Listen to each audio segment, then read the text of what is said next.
Nossa próxima convidada, pessoal, ela é editora de inovação da Vogue Business, onde conduz a cobertura de tecnologia e inovação. É conhecida por sua habilidade em identificar fatores essenciais do futuro da moda e do varejo, e em oferecer insights claros e descomplicados sobre as tecnologias que realmente importam. Antes de se juntar à Condé Nast, ela atuou em publicações como W, Marie Claire, San Francisco Chronicle e Business of Fashion, e foi a primeira repórter de tecnologia da WWD. Além disso, foi professora na Faculdade de Jornalismo na University of Florida, onde também se graduou. Para falar sobre tecnologias relevantes para a indústria de moda, que foram aceleradas e cresceram com a pandemia, a gente muda para o inglês. I would like to invite from San Francisco, California, USA, Maghan Mcdowell. Hi, Maghan. How are you? Pleasure to have you. Hello. Thank you so much for that kind introduction. It's nice to be here. Thank you. It's over to you. The stage is yours. Okay, great. Well, it's so nice to be in Brazil today. I've always wanted to be in Brazil, so thank you for having me. Today, I'm going to talk about the fashion tech innovations that have really been accelerated by the pandemic. So first, just a little bit about Vogue Business. What is Vogue Business? Vogue Business is a B2B online fashion industry publication. It's for a global audience, and it's known for data and insights, and its technology and sustainability coverage. And yes, it does share the Vogue name, and we do have the same parent company, but our editorial team is completely independent. So what does it mean to be innovation editor? So my title is innovation editor of Vogue Business, as you just heard. And basically that means I cover everything to do with technology and innovation in the fashion space. So anything that happens in the technology world, it's my responsibility to try to know about it, try to understand it, and then explain to the fashion world what are the most important elements? What should they know for their business to help them make better business decisions? And part of that is I have a weekly technology edit newsletter that comes out every Tuesday. And we just started a tech edit podcast, which has been a lot of fun. Okay, so let's get to it. So it was hard to pick the topics because, since basically all of this year, the pandemic has changed business strategies. And even if some technologies were already in progress, even if many of these innovations were already working, they've totally accelerated because this need for consumers to interact with brands almost entirely from home. So the 5 topics that I want to focus on today are 3D digital design, augmented reality, digital clothing, video shopping, and fashion shows. So I'm going to talk a little about each one, what they mean, and the most interesting news items that I've covered recently. So 3D digital design, it is exactly what it sounds like. It's just designing clothes that are 3-dimensional. They exist only digitally. They're made with software, and they look very photorealistic. So this is something that stood out to me very early on because the brands that had set up 3D processes for design were already able to work from home, even when offices were closed, factories were closed. It's basically you can design, you can sample, you can see how things will fit, you can communicate with international teams, all digitally. So you don't have to send clothes back and forth. And what that means, it actually becomes a lot faster and it's more sustainable. There's less waste. So you could essentially design something, sample it, put it on your website, sell it to wholesale, create ad campaigns, all with these digital renders of the garment. So it's not even made in the physical world sometimes until it's either on the runway or until the customer buys it. But that's the ultimate goal. And many companies have invested in this technology and are at different stages of it. I would say Tommy Hilfiger is the one that has made probably the largest public statement of really working in 3D digital design. They announced in November that they will only use 3D design to create develop, and sell samples, starting with its spring 2022 apparel collections and going forward. So that means that when they hit that goal, hopefully they hit that goal, the clothing they make will not become physical until it's actually produced to be worn in the runway, or we buy it or we see it in a store. And already a lot of the clothes you see online when you shop Tommy Hilfiger, they're actually digital clothes used and put on a digital model, or just rendered the garment alone online. So it looks so real, you don't even know that you're looking at a digital garment. And one example here is this pink shirt. It's from Pink Shirt Maker. And this is an example of a digital design, and it looks like a photo. Some of the other brands doing this are various Kering brands, including Sergio Rossi. They are digitizing their archives. So shoes from 10, 20 years ago, they're recreating digitally. Other brands working on this are Fendi, Dior, Pink Shirt Maker, who's pictured, and VF Corporation. So the next category, which is really interesting and exciting to me, is augmented reality. And basically this means augmenting the world around you with digital content. And usually today, when people are doing this, they're doing it through their cell phone, their smartphone. And it's so popular now that Snapchat is basically saying that the camera is the new keyboard.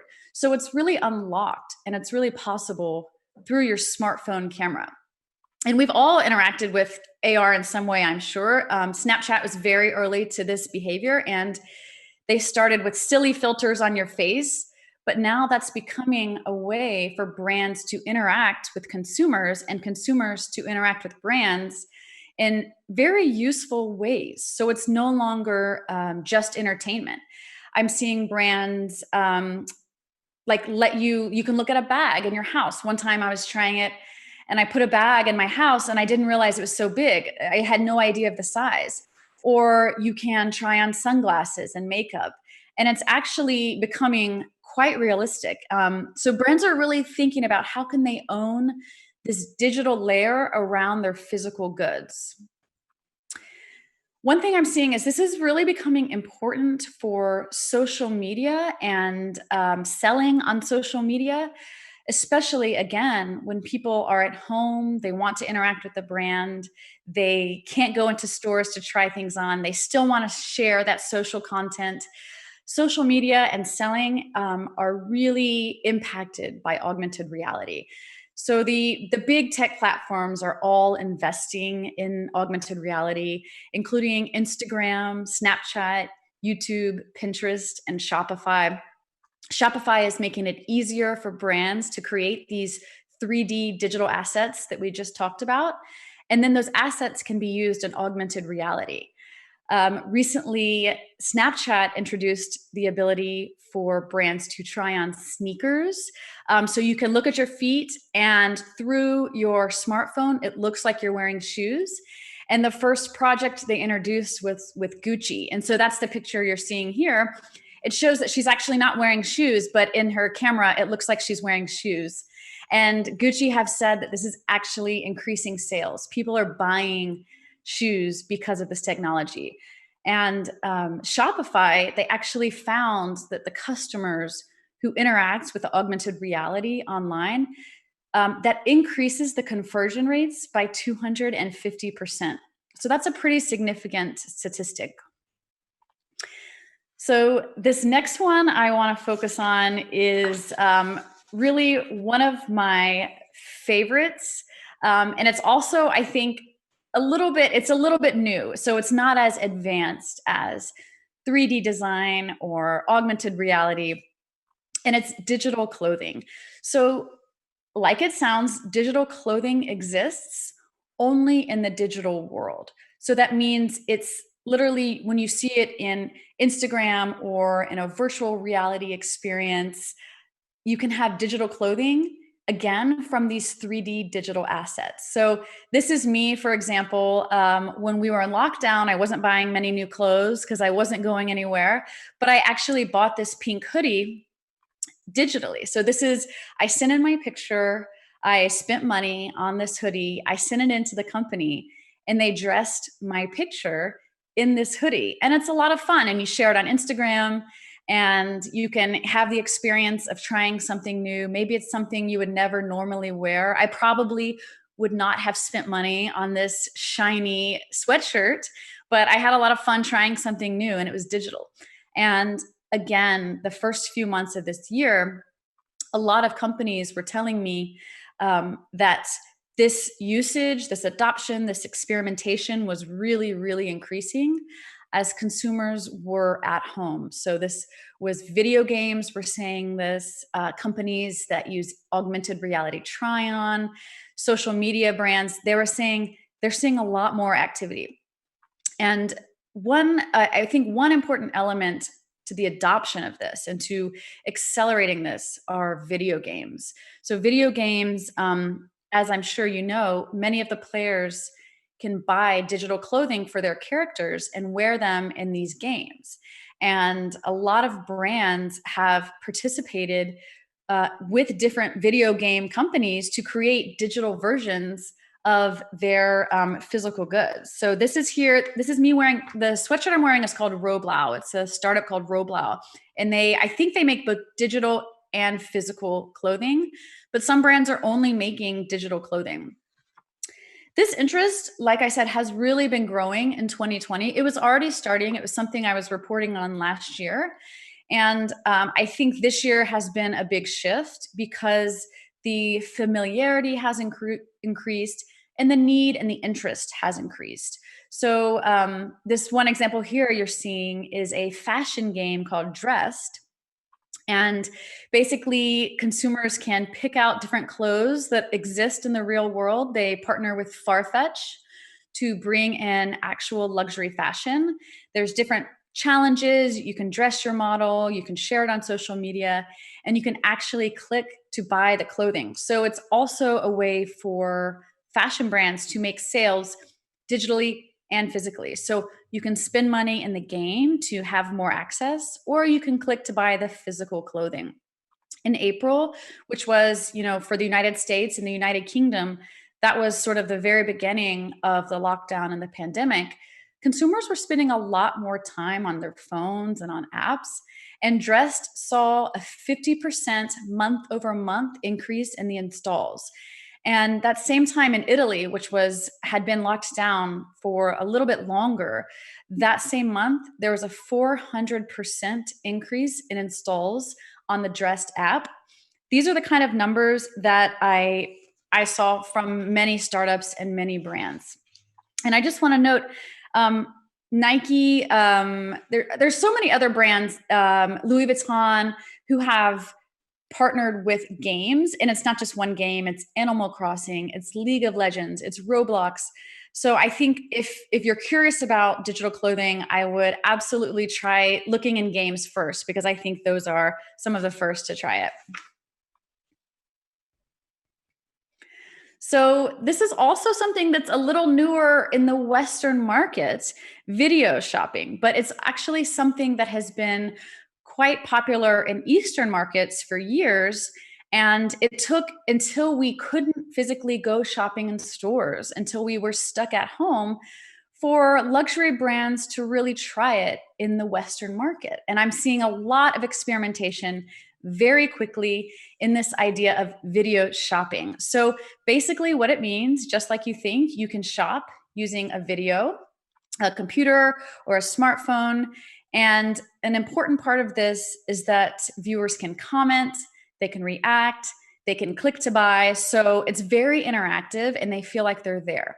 There's two ways of doing this. One is the one-to-many concept. So this is sort of like an Instagram Live. When you log in, many people are seeing the same screen, and it's kind of like watching a TV show. And then you click out and you buy. So Modo Operandi, they just started doing this. That's the image on the top. And the second type of doing this is called one-to-one. And it's basically on demand. So the customer can choose, okay, I want to do a video call with this brand, and they call in, and the store associate works with them to find something to buy. And so the second picture you see here is an example from Gucci, and they just started trying this as well. Many luxury brands are trying this.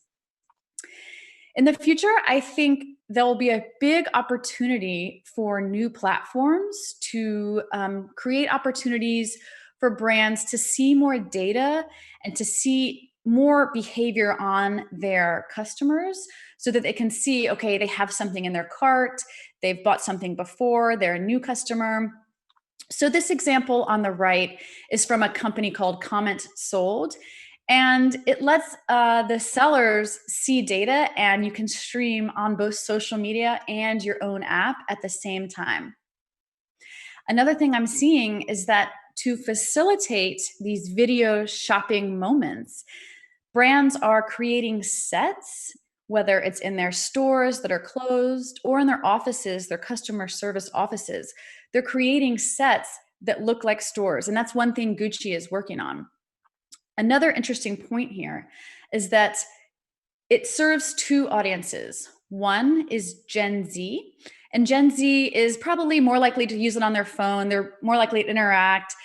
They're looking for these new behaviors. And another customer is the customer that wants to shop at home or that wants to shop in the store. So I'm hearing from some of these platforms that smart brands are attracting the customers who are not necessarily the first person you think of to shop through video. They're the customers who want to see the associate, who want that in-store experience.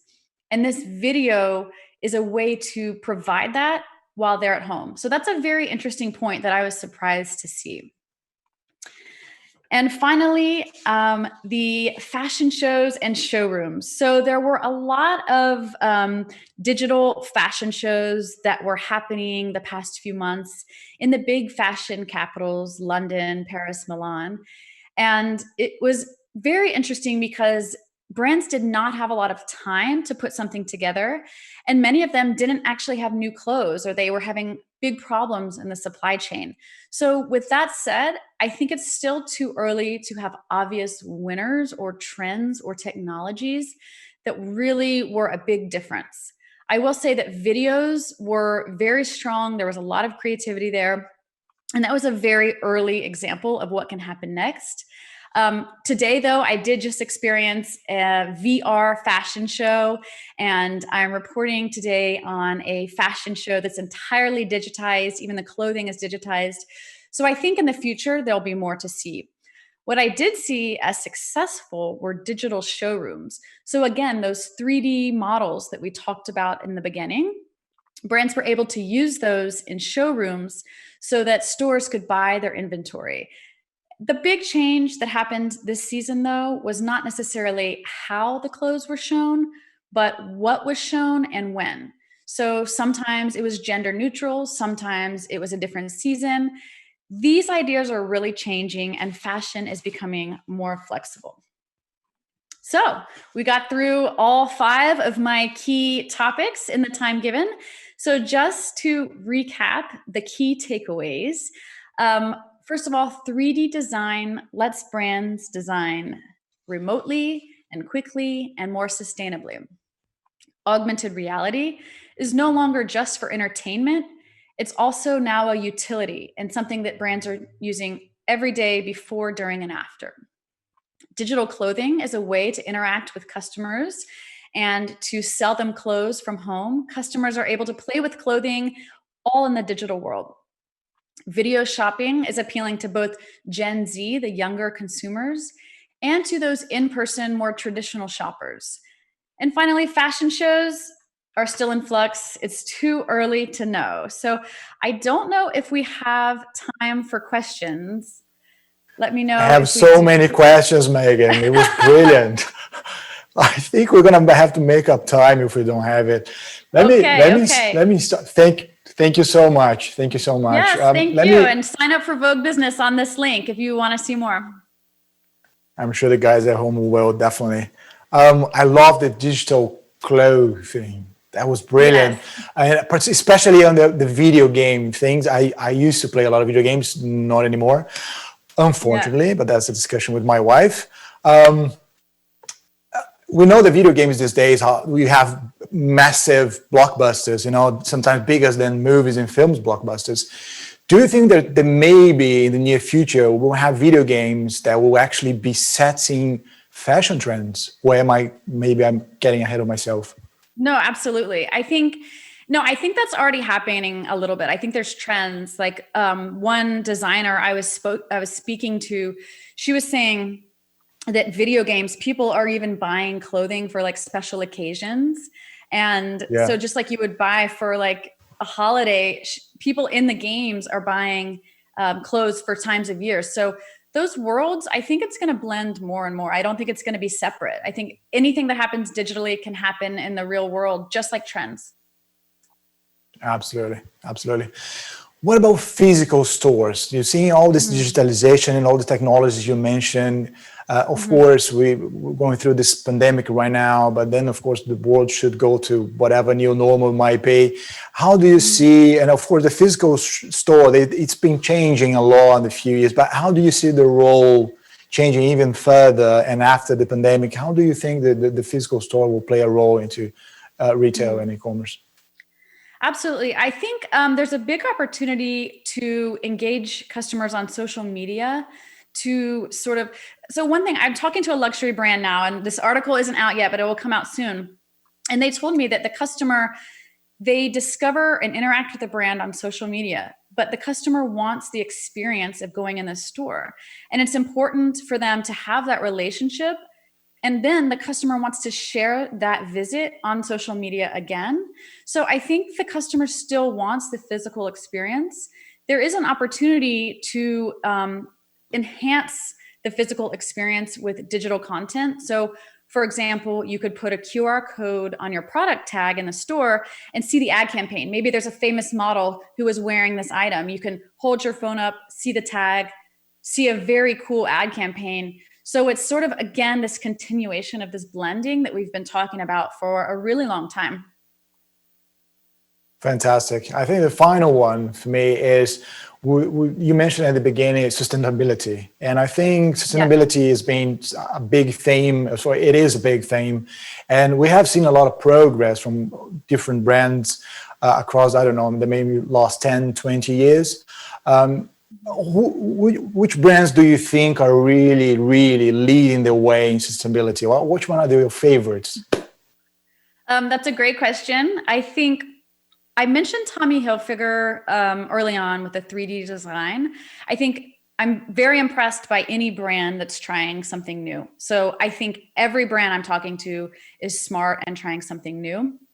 I will say Tommy Hilfiger, by investing in the 3D design, that is a very big step because they are unlocking the ability to do many more things and decrease waste. And it's a big statement to be public about that. And another company that is not a fashion company, but I think is interesting in this is Google. They came out with a project recently to try to help create a dashboard for all fashion brands to have more information on their supply chain and the sourcing. And they said all brands, from athletic brands to luxury brands, are participating. So I think it's not so much a competition of one brand or another brand. I think it's really has to be collaboration between the entire industry. And I think that's where we're seeing the most important change. Fantastic. Well, Maghan, thank you so very much. That was fantastic. Yeah, thank you for being here with us and sharing so much. I hope to see you next time. Yes, thank you. Absolutely. Thank you. Thank you.